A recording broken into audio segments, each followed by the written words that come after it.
दोस्तों आज मैं फिर से आप लोगों के लिए तेलुगु इंडस्ट्री का एक बेहतरीन क्राइम सस्पेंस थ्रिलर मूवी लेके आ गया हूँ। आज जिस मूवी को हम एक्सप्लेन करेंगे इसका कॉन्सेप्ट बहुत हटके है। दरअसल इस कहानी की हीरो को एक बीमारी है जिसके वजह से उसे फेस ब्लाइंडनेस हो जाता है। मतलब उसे लोगों के चेहरे ठीक से नहीं दिखते हैं। यानी कि अगर उसके सामने उसकी माता पिता को भी खड़ा कर दिया जाए तो वो उनका चेहरा देख के ये बता नहीं पाएगा कि ये दोनों कौन हैं। तो ऐसे में एक दिन उसकी आंखों के सामने एक मर्डर हो जाता है और वो डिसाइड करता है कि वो पुलिस को इसके बारे में बताएगा और कातिल को सजा दिलाएगा। पर जिसे किसी की चेहरा ठीक से याद ही नहीं रहता है वो वाला कातिल को पकड़ने में पुलिस की कैसे मदद करेगा।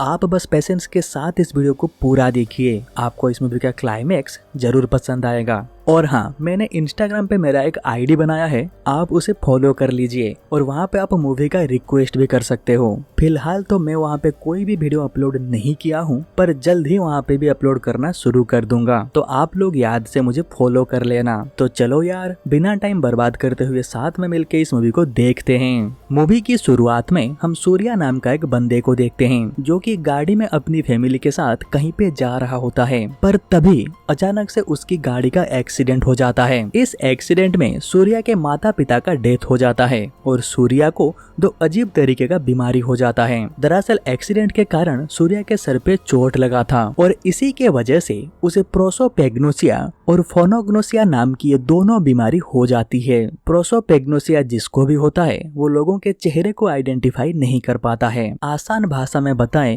तो जब कोई नॉर्मल इंसान किसी के चेहरे को देखता है तो उसकी दिमाग सामने वाले बंदे की आंख, नाक, मुंह को एक साथ जोड़ के तुरंत एक चेहरा बना देता है जिसे हम उस पर्टिकुलर व्यक्ति का चेहरा कहते हैं। और ये बार बार बदलता नहीं है, इसीलिए हम एक बार किसी के चेहरे को देखने के बाद जब दोबारा उसे देखते हैं तो समझ जाते हैं कि ये कौन है, क्योंकि हमने उसे पहले भी देखा था। पर जिसे प्रोसोपेग्नोसिया बीमारी होता है उसकी ब्रेन आंख, नाक, मुंह को जोड़ के एक चेहरा बनाने में नाकाम होता है और वो बार बार अलग अलग चेहरा बनाता रहता है। इसीलिए उसका दोस्त विघ्नेश ने अपने बाल को कलर करवाया है ताकि सूर्या उसकी बाल को देख के उसे पहचान सके। और सूर्या को जो दूसरी बीमारी है जिसका नाम है फोनोग्नोसिया, जिसके चलते सूर्या को सभी लोगों की वॉइस बिल्कुल एक जैसा लगता है। और ये दोनों बीमारियों के आज तक कोई इलाज नहीं है। अगर किसी को एक बार ये बीमारी हो गया तो पूरी जिंदगी इसी के साथ जीना पड़ता है। मतलब अभी सूर्या किसी को उसकी चेहरे से या फिर उसकी आवाज से पहचान नहीं सकता है। फिर 2 साल बीत जाते हैं, सूर्या अपने इन 2 बीमारी के साथ जीना सीख जाता है। वो अभी रेडियो मिर्ची में आरजे का काम करता है। फिर एक दिन वो रास्ते में एक लड़की को देखता है जो कि एक बुजुर्ग आदमी की मदद कर रही होती है। फिर अगले दिन सूर्या एक एटीएम में जाता है जहाँ पे पहले से ही एक लड़की खड़ी हुई थी और ये वही लड़की है जिसने कल उस बुजुर्ग आदमी की मदद की थी। पर जैसे कि हमें पता है सूर्या को तो चेहरे दिखते नहीं हैं, इसीलिए वो इसे पहचान नहीं पाता है और लाइन को तोड़ के उस लड़की से पहले खुद एटीएम से पैसे निकालने लगता है। और इसी बात को लेके उस लड़की के साथ इसका बहस हो जाता है।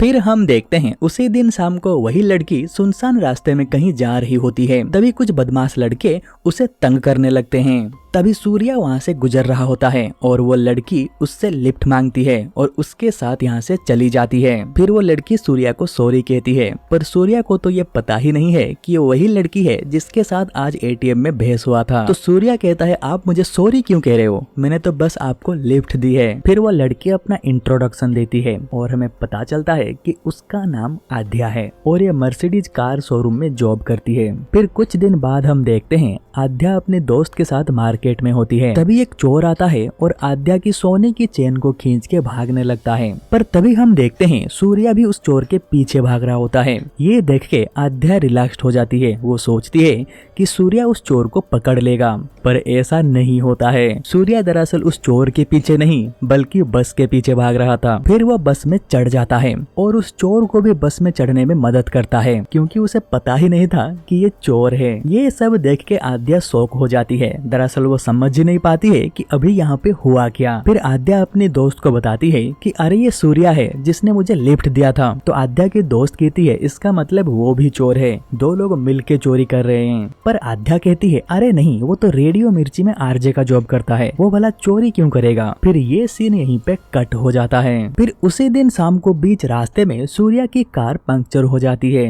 वो उसे ठीक कर ही रहा होता है, तभी वहाँ पे जोरदार बारिश होने लगती है। फिर बारिश से बचने के लिए सूर्या एक बंद दुकान के अंदर आ जाता है। फिर थोड़ी देर बाद बारिश रुक जाती है और वो देखता है दो लोग, एक लड़की और एक लड़का फुटपाथ पे चलते हुए आ रहे होते हैं। पर तभी अचानक से वो लड़का उस लड़की को रोड की तरफ धक्का दे देता है और तभी पीछे से एक ट्रक आ रहा होता है और वो उस लड़की को एक जोरदार टक्कर मारता है और यहाँ से चला जाता है। और फिर वहाँ पे एक कार आती है और वो लड़का उसमें बैठ के यहाँ से चला जाता है। उस लड़के के जाने के बाद सूर्या उस लड़की के पास जाता है, पर तब तक वो मर चुकी थी। फिर सूर्या अपने घर चला जाता है और अगली सुबह वो न्यूज़पेपर में देखता है कल उसकी आंखों के सामने जो मर्डर हुआ था, न्यूज़पेपर में उसे एक्सीडेंट बताया गया है। सूर्या इसके बारे में विघ्नेश को बताता है। वो कहता है मुझे पुलिस को ये बताना पड़ेगा कि ये एक्सीडेंट नहीं मर्डर है।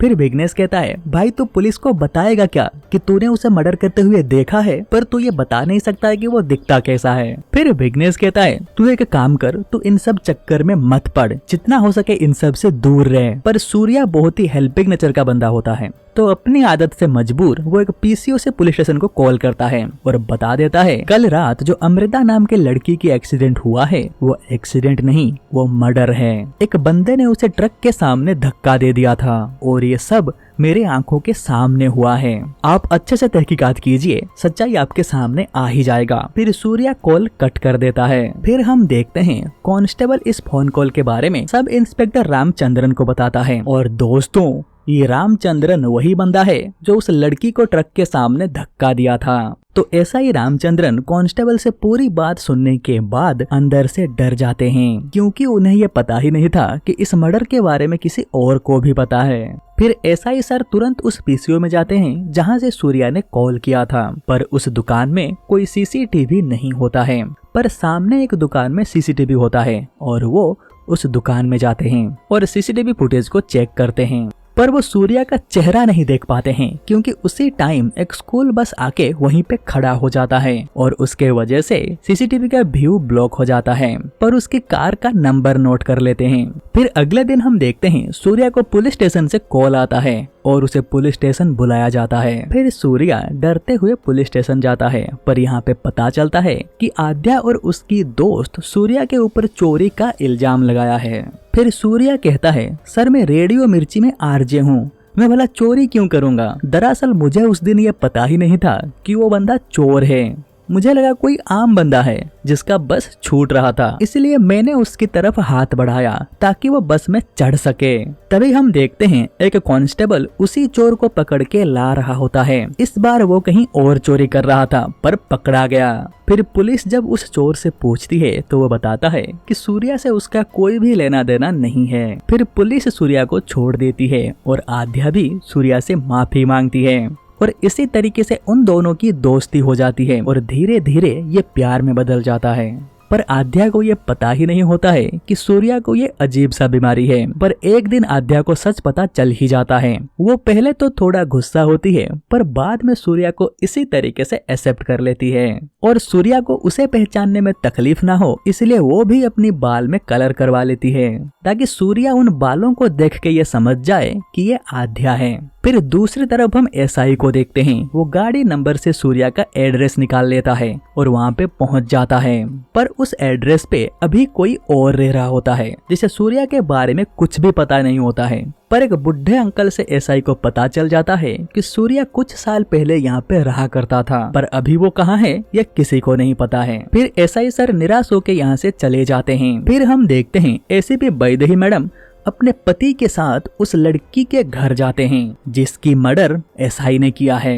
यहाँ पे हमें पता चलता है कि अमृता की माँ एसीपी के घर में काम करती हैं। एसीपी अमृता के घर वालों को सांत्वना देते हैं और कहते हैं कभी भी कुछ भी चाहिए तो बेझिझक बता देना। और हम देखते हैं यहाँ पे वो एसआई भी होता है। फिर एसीपी मैडम यहाँ से चले जाते हैं, पर जाने से पहले सब इंस्पेक्टर रामचंद्रन से कहते हैं कि इस केस को अच्छे से देखो और उस ट्रक वाले को पकड़ो और उसे कड़ी से कड़ी सजा दिलाओ। फिर हम देखते हैं एक दिन आध्या सूर्या से मिलने गई होती है, पर तभी अचानक से उसकी शोरूम से कॉल आता है और उसे तुरंत आने के लिए कहते हैं। क्योंकि आध्या को जल्दी पहुंचना था, इसलिए वो सूर्या की कार लेके यहाँ से चली जाती है। पर रास्ते में वो एक महिला को देखती है जो अपनी छोटी बच्ची के साथ खड़ी हुई थी। दरअसल उन्हें अस्पताल जाना था और उनकी गाड़ी खराब हो गई थी। फिर आध्या उन्हें लिफ्ट देती है और उन्हें अस्पताल तक छोड़ देती है। और तभी एज एन ऑडियंस हमें ये पता चलता है कि उस महिला का पति कोई और नहीं एसआई रामचंद्रन है।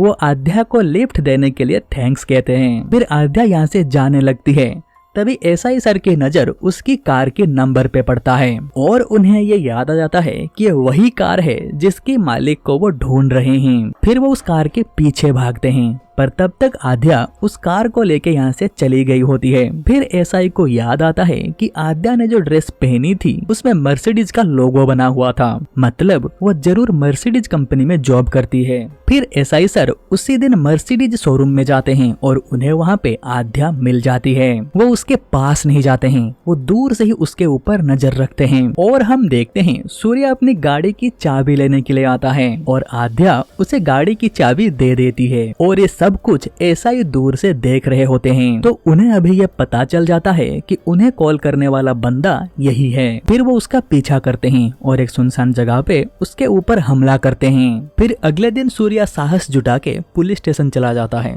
पर उस टाइम एसीपी बैदेही मैडम और उनके पति और एसआई सर एक साथ बैठ के खाना खा रहे होते हैं। तभी एसआई सर देखते हैं कि बाहर बेंच में सूर्या बैठा हुआ होता है। ये देख के एसआई सर डर जाते हैं। वो लंच को बीच में छोड़ के जाना चाहते हैं, पर एसीपी मैम उन्हें जाने नहीं देते हैं। फिर एसआई सर जल्दी जल्दी खाना खत्म करके यहाँ से चले जाते हैं और सूर्या को ढूंढने लगते हैं, पर वो उन्हें नहीं मिलता है।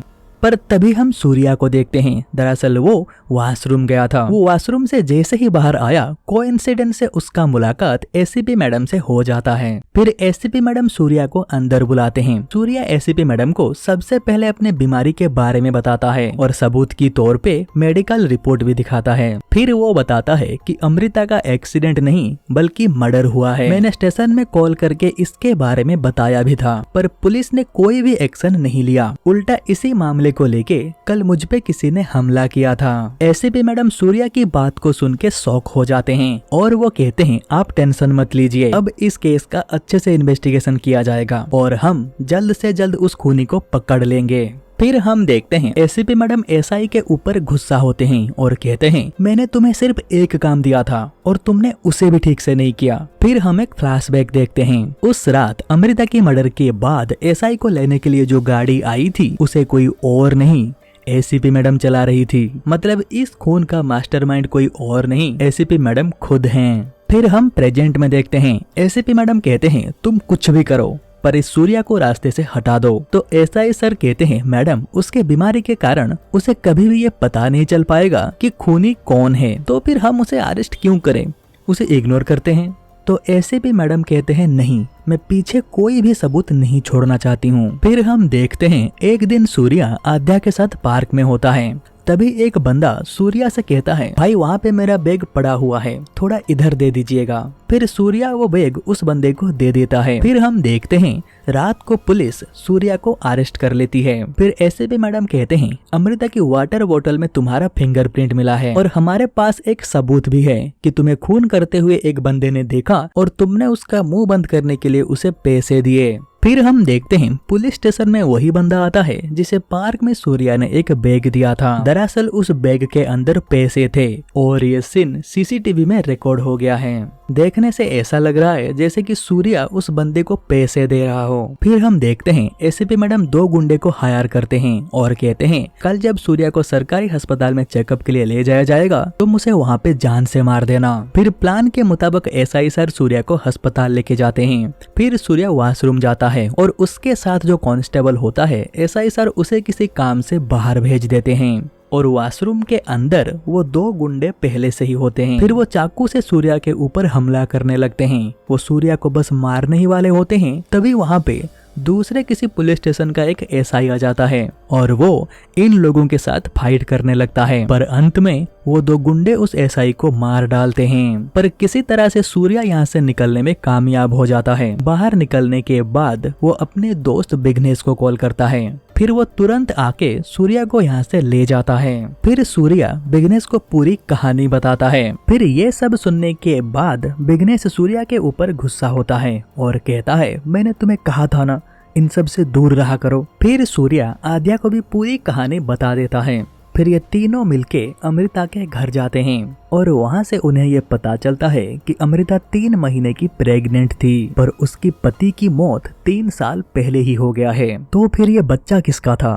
फिर सूर्या विघ्नेश के साथ पार्क का सीसीटीवी फुटेज चेक करने के लिए जाता है, क्योंकि अगर पार्क में वो बैग दे रहा था, इसका सीसीटीवी फुटेज है, तो इसका पहले का भी होगा कि बैग वहाँ पे आया कैसे। अगर वो इन्हें मिल जाएगा तो ये निर्दोष साबित हो जाएगा। फिर जब वो सीसीटीवी फुटेज को चेक करते हैं तो वो देखते हैं सीसीटीवी फुटेज को किसी ने डिलीट कर दिया है। फिर सूर्या निराश होकर यहाँ से जाने लगता है, पर तभी उसकी नजर बाहर लगी हुई एक सीसीटीवी के ऊपर पड़ता है। वो सोचता है जो भी बंदा सीसीटीवी फुटेज को डिलीट किया है वो जब यहाँ से जा रहा होगा तो इस सीसीटीवी फुटेज में वो कैप्चर जरूर हुआ होगा। फिर वो दोबारा सीसीटीवी फुटेज को चेक करता है तो वो देखता है एक बंदा फुटेज डिलीट करके यहाँ से जा रहा होता है। क्योंकि इस बार सूर्या के साथ विघ्नेश भी होता है तो वो उस आदमी को पहचान लेता है, ये कोई और नहीं एसआई सर होते हैं। फिर ये लोग एसआई सर को फॉलो करके उनके घर तक पहुँच जाते हैं। फिर जब एसआई सर और उनकी पत्नी बाहर चले जाते हैं तो सूर्या उनके घर के अंदर चला जाता है। फिर उसे घर के अंदर वही ड्रेस मिलता है जिस ड्रेस को उस दिन अमृता को धक्का देने वाला बंदे ने पहना था। सूर्या श्योर हो जाता है कि अमृता की खून एसआई नहीं किया है। पर तभी अचानक से एसआई सर और उनकी पत्नी घर वापस आ जाते हैं। फिर एसआई सर की पत्नी सबसे पहले घर के अंदर जाती है। वो नोटिस करती है कि कुछ सामान घर के अंदर बिखरे हुए होते हैं जो कि जाने के वक्त ऐसे नहीं थे। तो उसे लगता है कि इनके घर में कोई तो है और वो दोनों घर में चारों तरफ अच्छे से तलाशी लेते हैं और उन्हें सूर्या मिल जाता है। पर उसके हाथ में एसआई सर का बच्चा होता है। वो एसआई सर को कहता है, गन नीचे रखो वरना मैं इस बच्चे को मार डालूंगा। फिर मजबूरन एसआई सर को अपना गन नीचे रखना पड़ता है। फिर सूर्या बच्चे को रख के गन को उठा लेता है और एसआई सर की तरफ पॉइंट करके कहता है, बता तूने अमृता को क्यों मारा। तो यहाँ पे एसआई सर असल कहानी बताते हैं। दरअसल एसीपी मैडम और वरुण सर का लव मैरिज हुआ है और उनके बीच में सब कुछ ठीक चल रहा था, पर अचानक से उन्हें पता चला कि वैदेही मैडम कभी माँ नहीं बन सकती हैं। इस बात को लेके वरुण सर बहुत दुखी थे क्योंकि उन्हें बच्चा चाहिए था। फिर अचानक से एक दिन अमृता अपनी माँ के बदले उनके घर में काम करने के लिए जाती है। वरुण सर जब उसे देखते हैं उनको एक आइडिया आता है। वो वैदेही मैडम के पास जाते हैं और कहते हैं, देखो अमृता बिल्कुल हेल्दी है, क्यों ना हम उसे सरोगेसी मदर बनाएं। वरुण की खुशी को देखते हुए एसीपी मैडम राजी हो जाती हैं और फिर सरोगेसी प्रोसेस भी सक्सेसफुली हो जाता है और अमृता अब इन्हीं के घर में रहती है। क्योंकि इनका बच्चा अभी अमृता की पेट में है तो वरुण सर उसका अच्छे से ख्याल रखते हैं। ये सब देख के एसीपी मैडम को अमृता के ऊपर बहुत गुस्सा आता है, पर बच्चे के खातिर वो उसे कुछ भी नहीं कहते हैं। फिर एक दिन एसीपी मैडम की मुलाकात उस डॉक्टर से हो जाती है जिसने कहा था कि ये कभी माँ नहीं बन सकती हैं। तो डॉक्टर एसीपी मैडम से कहते हैं, सब कुछ ठीक चल रहा है ना। तो एसीपी मैडम कहते हैं हाँ। तो एसीपी मैडम उन्हें सरोगेसी के बारे में बता देते हैं। ये सुनने के बाद डॉक्टर कहते हैं, ऐसा कैसे हो सकता है, तुम्हारे एग्स भी तो बहुत वीक हो गए हैं, तुम सरोगेसी प्रोसेस से भी माँ नहीं बन पाओगी। डॉक्टर से ये सुनने के बाद एसीपी चौंक जाते हैं। फिर सरोगेसी जिस डॉक्टर ने किया था उनसे जब इसके बारे में पूछते हैं तो वो बताती है कि वो बच्चा अमृता और वरुण का है। अमृता को भी ये पता नहीं है कि ये बच्चा उसका है और वरुण ने मुझे तुम्हें ये बताने के लिए मना किया था क्योंकि वो तुम्हें दुखी नहीं करना चाहता था। क्योंकि वो बच्चा एसीपी का नहीं है तो वो अमृता के ऊपर गुस्सा हो जाते हैं और उसे जान से मारने का प्लान बनाते हैं और इसमें वो एसआई का मदद लेते हैं और आगे क्या हुआ ये तो हम सब जानते हैं। तो ये सब सुनने के बाद एसआई सर की पत्नी भी उनके ऊपर गुस्सा हो जाती है। फिर सूर्या एसआई सर से गुस्से से कहता है, तुम लोगों ने मेरे साथ ये क्यों किया, अब मैं एक भगोड़ा बन के रह गया हूँ। तो एसआई सर कहते हैं ठीक है, मैं एक बार एसीपी मैडम से बात करके देखता हूँ। फिर एसआई सर सूर्या को अपने साथ लेके एसीपी मैडम से मिलने जाते हैं, पर सूर्या को थोड़ी दूर पे ही खड़ा कर देते हैं और खुद एसीपी से मिलने जाते हैं और एसीपी से कहते हैं, मैडम क्यों ना हम सूर्या को जाने दें और उसके बदले किसी और क्रिमिनल को अरेस्ट कर लें जिसके खिलाफ पहले से ही कोई पुलिस केस हो, तो किसी को शक भी नहीं होगा और मैं सूर्या को कह दूंगा वो ये शहर छोड़ के चला जाएगा। एसआई सर से ये सुनने के बाद एसीपी गुस्सा हो जाते हैं और वो एक लकड़ी की मदद से एसआई सर को जान से मार डालते हैं। तो सूर्या ये पूरी घटना का वीडियो बना लेता है और बाइक लेके यहाँ से भाग जाता है। फिर हम देखते हैं सूर्या मार्केट में होता है, तभी वहाँ पे आध्या आती है, पर अचानक से कुछ गुंडे आते हैं और आध्या को किडनैप करके अपने साथ ले जाते हैं। तो सूर्या उनका पीछा करता है। फिर हम देखते हैं गुंडों ने जिसे किडनैप किया है वो आध्या नहीं एसीपी है। दरअसल उसने भी आध्या की तरह अपनी बालों में कलर करवाया है ताकि सूर्या को लगे कि ये आध्या है, और होता भी ऐसा ही है। फिर हम देखते हैं गुंडे लोग एसीपी को एक सुनसान इलाके में छोड़ के चले जाते हैं और फिर सूर्या भी वहाँ पे पहुँच जाता है, पर सूर्या को लगता है कि ये आध्या है। एसीपी रोते हुए सूर्या की तरफ भागने लगती है और उनकी हाथ में एक चाकू होता है। वो उस चाकू से सूर्या को मारना चाहती है, पर तभी एसीपी देख लेती है कि वहाँ पे कुछ और लोग भी होते हैं जो कि इन्हें ही देख रहे होते हैं, तो वो अपनी चाकू को चुपचाप पीछे रख लेती हैं। सूर्या एसीपी को आध्या समझ के हक करता है, पर जब उसका हाथ पीछे रखी हुई चाकू के ऊपर पड़ता है तो वो समझ जाता है कि ये आध्या नहीं एसीपी हैं। फिर सूर्या भी एक्टिंग करता है जैसे कि उसे पता ही नहीं है कि ये एसीपी है। फिर ये एक ऑटो लेके वहाँ से चले जाते हैं। ऑटो से उतर के सूर्या भागने लगता है, तभी असली वाली आध्या सूर्या को भागते हुए देखती है तो वो सूर्या के पास जाती है, पर सूर्या को लगता है कि ये एसीपी है और वो एक पाइप उठा के उसके सर पे जोर से मारता है और वहाँ से भागने लगता है। और तभी सूर्या के सामने एसीपी आ जाती है और वो खुद को आध्या बताती है और सूर्या के पास आ जाती है और फिर सूर्या के ऊपर चाकू से हमला कर देती है। तब जाके सूर्या को पता चलता है कि उसने जिसे थोड़ी देर पहले मारा वो असली आध्या थी। फिर वो उसके पास जाता है और उसे गुंडों से बचाता है और उसे सॉरी भी कहता है। फिर हम देखते हैं सूर्या को कंफ्यूज करने के लिए एसीपी मैडम अपना सर पेड़ पे मारते हैं और उनके सर से भी खून निकलने लगता है। अब सूर्या के दोनों तरफ आध्या और एसीपी खड़े हुए होते हैं और दोनों ही अपने आप को आध्या कह रहे होते हैं। सूर्या को ये समझ में नहीं आ रहा होता है कि असली कौन है और नकली कौन है। सूरज के हाथ में एक गन होता है, शायद ये गन किसी गुंडे का है। सूरज को ये नीचे पड़ा हुआ मिला था। फिर वो उस गन से खुद के ही कंधे पे गोली चला देता है और जख्मी होकर नीचे गिर जाता है। तभी एसीपी एक लोहे की रोड लेके सूर्या को मारने के लिए आगे बढ़ती हैं और आध्या रोते हुए सूर्या की तरफ भाग के आ रही होती है।